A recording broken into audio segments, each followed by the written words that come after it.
हे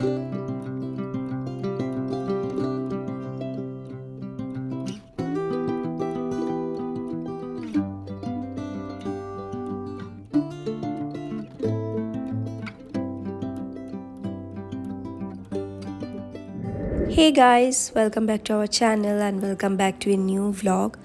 आज बहुत ही एक इम्पॉर्टेंट टॉपिक के ऊपर बात करूँगी, mental health after becoming a mom. I think इस बारे में बहुत ही कम बात होती है सोसाइटी में। मुझे हमेशा लगता था कि मुझे तो पोस्टपार्टम डिप्रेशन वगैरह कभी हो ही नहीं सकता, क्योंकि मेरा और सौरभ का बॉन्डिंग बहुत अच्छा है और तीसरा कोई रहता नहीं है हमारे साथ, तो ऐसा तो कभी मेरे साथ नहीं होगा। मैं और उमा अभी अभी नींद से जगे हैं और हम माँ बेटी का प्यार दुलार चल रहा है।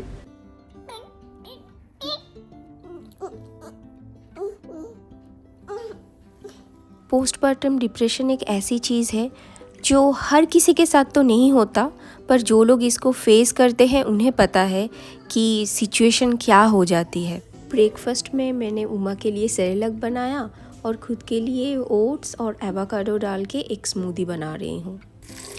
जैसे कि मैं बोल रही थी कि यहाँ पे तो सिर्फ मैं और सौरभ रहते हैं, तीसरा कोई है नहीं। तो फिर मैं सोचती थी कि बच्चा हो जाएगा तो ऐसा क्या हो जाएगा, हम दोनों के बीच तो सब कुछ ठीक ही रहने वाला है। वैसे भी सब लोग बोलते हैं कि एक बच्चा आ जाने के बाद शादी जो है और भी स्ट्रॉन्ग हो जाता है।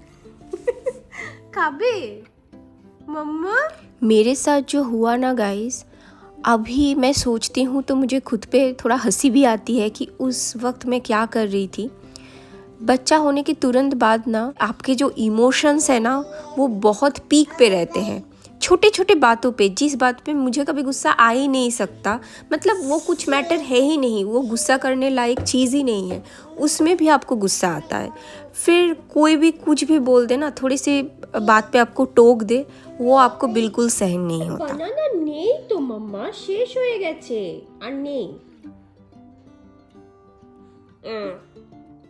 নো ও হো হো হো হো ও হো আরে বাবালে। मैं ना उमा को ब्रेस्ट फीड करवाती हूँ, तो जब भी उमा का फीडिंग का टाइम होता था मुझे ही उसे फीड करवाना है। अगर बोतल फीड करवाते हो आप बच्चे को तो आप किसी को बोल भी सकते हो कि आप थोड़ा सा फीड करवा दो, आप उस टाइम पे थोड़ा सा रेस्ट ले सकते हो या दूसरा काम कर लो। लेकिन मेरे साथ ऐसा नहीं था, हर बार मुझे ही उसे फीड करवाना है, तो हर 2 घंटे में वो फीडिंग का सर्किल चालू हो जाता था।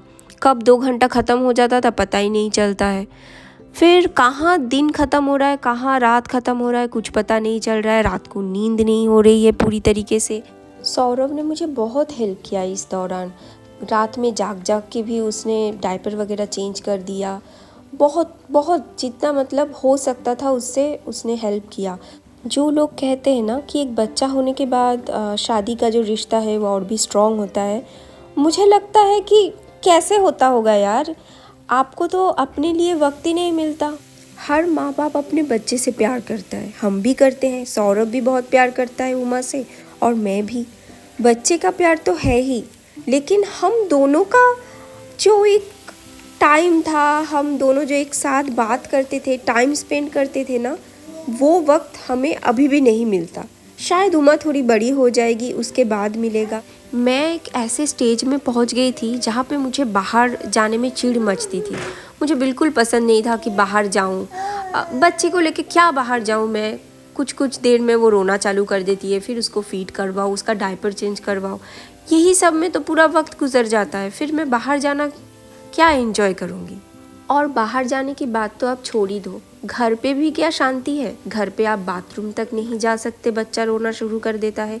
आप खा नहीं सकते, आप सो नहीं सकते, रात को वो आपको सोने नहीं देता और दिन को वो खुद जाग के आपको सोने नहीं देता। आप चाहे कितना भी थके हुए हो, आप रेस्ट नहीं ले सकते, आपको बच्चे का काम करना है। ऐसा सिचुएशन हो जाता है। मैं घर पे अकेली हूँ, सौरभ ऑफिस जाने के बाद उमा का जितना भी काम रहता है वो तो मुझे ही करना है। तो कभी कभी ना मैं बहुत ज़्यादा थक जाती हूँ, किसी किसी दिन मुझसे और हो नहीं पाता, लेकिन फिर भी बच्चे का काम जो है वो तो करना ही पड़ेगा। कभी कभी इतना ज़्यादा रोना आ जाता है, लगता है कि ये सब कुछ मैं कैसे संभालूंगी, कैसे हो पाएगा सब कुछ। मैं शायद एक अच्छी माँ नहीं हूँ, मैं शायद सब कुछ परफेक्टली कर नहीं पा रही हूँ। फिर मैंने एक दिन सोचा, एनफ इज़ एनफ, ये बहुत हो चुका है, अभी मैं और ऐसे नहीं जी सकती। मुझे खुद का ख्याल खुद ही रखना पड़ेगा। यहाँ पे मुझे हेल्प करने वाला कोई नहीं है। सौरभ है, वो जितना हो सकता है उससे ज़्यादा ही कर रहा है। अभी मुझे ही सब कुछ ठीक करना पड़ेगा। फिर मैंने सोचा कि हम अपने बच्चे से कितना प्यार करते हैं। कितनी भी मैं थकी हुई हूँ, उसकी एक मुस्कान देखती हूँ ना, तो मेरा वो जो थकावट है वो इंस्टेंट कहाँ पे गायब हो जाता है। कभी कभी मैं इरिटेट हो जाती हूँ, बहुत गुस्सा आता है मुझे कि अरे मैं ठीक से नहा नहीं पा रही हूँ, मुझे बाथरूम से भाग के वापस आना पड़ता है क्योंकि ये रो रही है। फिर मैंने सोचा कि मेरे पास बेबी कॉट है, मैं उसको बेबी कॉट में रख के फिर नहाने के लिए जाऊँगी और मुझे पता है कि वो वहाँ पे सेफ़ है, तो मुझे उसके रोने पे इतनी चिंता करने की कोई ज़रूरत नहीं है। थोड़ी देर उसे रोने दो, रोने से कुछ नहीं होता। मुझे भी अपना ख्याल रखना है। अगर मैं अपना ध्यान नहीं रखूँगी तो मैं ऐसे इरिटेट रहूँगी और फिर मैं बेबी का ख्याल भी नहीं रख सकती। सो moral of the story is, husband wife के बीच स्ट्रॉन्ग रिश्ता बनाने के लिए और शादी को मजबूत बनाने के लिए बच्चे की ज़रूरत नहीं होती, पर बच्चा होने के बाद आपको डिप्रेशन ज़रूर हो सकता है और उससे आपको ही लड़ना होगा। आप ये उम्मीद ही मत रखो कि घर वाले आपको मेंटली सपोर्ट करेंगे, क्योंकि हो सकता है इसका उल्टा ही हो। वो आपको इतने सजेशन देने लगे, इतने टिप्स एंड ट्रिक्स बताने लगे कि आप परेशान हो जाओ। जो घर वाले बोलते हैं ना कि बच्चा कर लो, हम संभाल लेंगे, वो कोई नहीं आते संभालने के लिए, आपको खुद को ही करना पड़ता है। तो आप एक काम करो, बच्चे को संभालो और घर को थोड़ा कम संभालो। इट्स ओके कि आपका घर थोड़ा गंदा रहे, इट्स ओके कि आप खाने में सिर्फ एक ही सब्ज़ी बनाओ, इट्स ओके कि कभी खाना बनाते हुए बच्चे को संभालते हुए खाना जल जाए, आप बाहर से खाना मंगवा लो।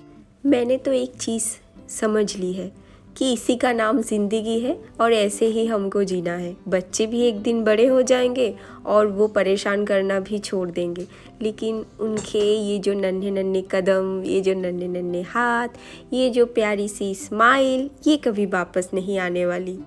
अब तक के मैं एक रूटीन लाइफ में जी रही थी, पर उमा के आ जाने के बाद वो रूटीन मेंटेन करना मुश्किल हो रहा था, साथ ही साथ घर संभालना मुश्किल हो रहा था। तो इस वजह से मैं इरिटेट हो रही थी। उमा को तो लेके मैं कभी परेशान थी ही नहीं, परेशान थी मैं अपने आप को लेके।